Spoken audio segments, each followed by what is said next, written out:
Easy come, easy go.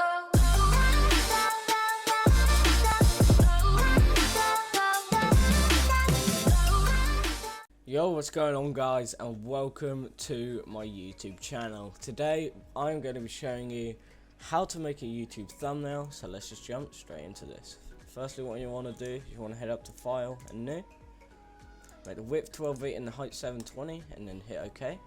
This is the size of a YouTube thumbnail, if you didn't know.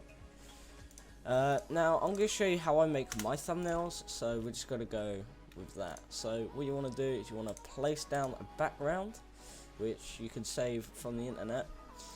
If you can, try and save one that is approximately like got 1,000 pixels by a certain 1,000 pixels, but as long as it's above 1,000 you should be good, because if it's not, then it'll be really small and you'll stretch it out and it'll look ugly.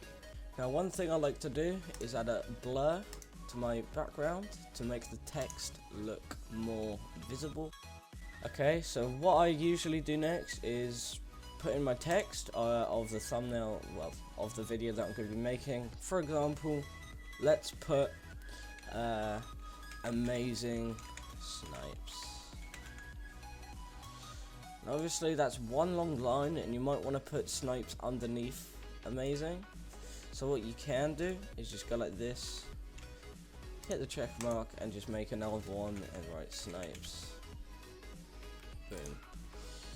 So what you can do now is you can center it by hitting Control A to select all, hit V, and then use these two buttons here to center it.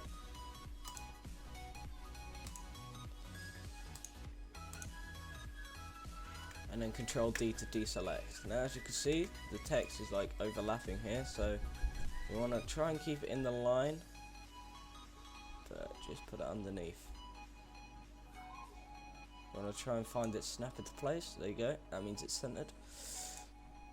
So what you can do now is select both of those and convert to Smart Object, and double click to bring up the layer style.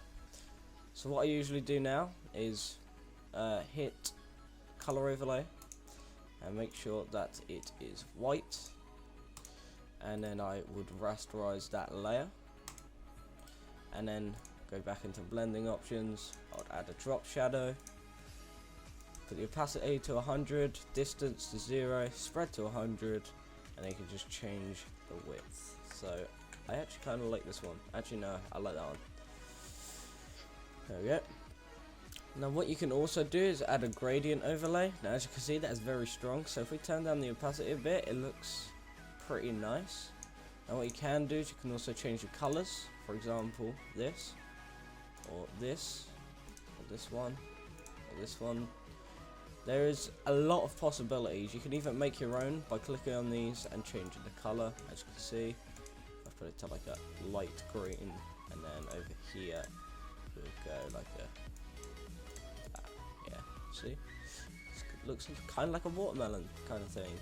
However, if you do want to go with just black and white, I highly recommend about 30%, and as you can see, it looks pretty nice. So what I would usually do is right click and rasterize layer again. This just makes it back into like a normal layer, and that means when you edit it again, you can add a stroke and change the color to white. And as you can see, it adds this cool effect around the text, which I kind of like. So we're going to put this up up a little bit. So we're going to go with 5. And then we're going to rasterize the layer again and do it one more time.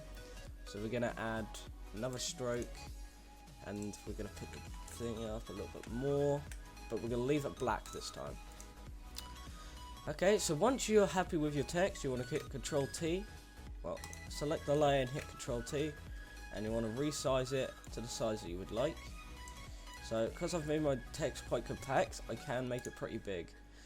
Now you can add in like pictures as well if you want, which means you'd have to make your text smaller and more like spread out, I guess, but that's fine. So what I'm going to do is I'm going to add in a little guy down here. So we're going to hit File, Place, find the location of anything you want to put over, if that's a character or if that is guns. I've got all the Fortnite guns for thumbnails, or another background maybe, and you want to cut something out. But yeah, let's just go with, I'm just going to make this bigger. Boom. And yeah, that's really all you can do. If you want to add some cool effects like you see on some of my older videos, if you click on this like half ball, like half shaded in ball, and hit hue and saturation, then it will bring up this. And if you don't, like, it'll bring up this. And if you change this, it like changes the color of your background.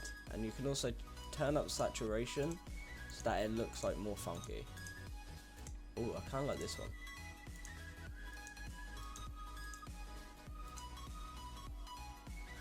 There we go. We're gonna go with that. You can also change the lightness if you want it more bright or darker.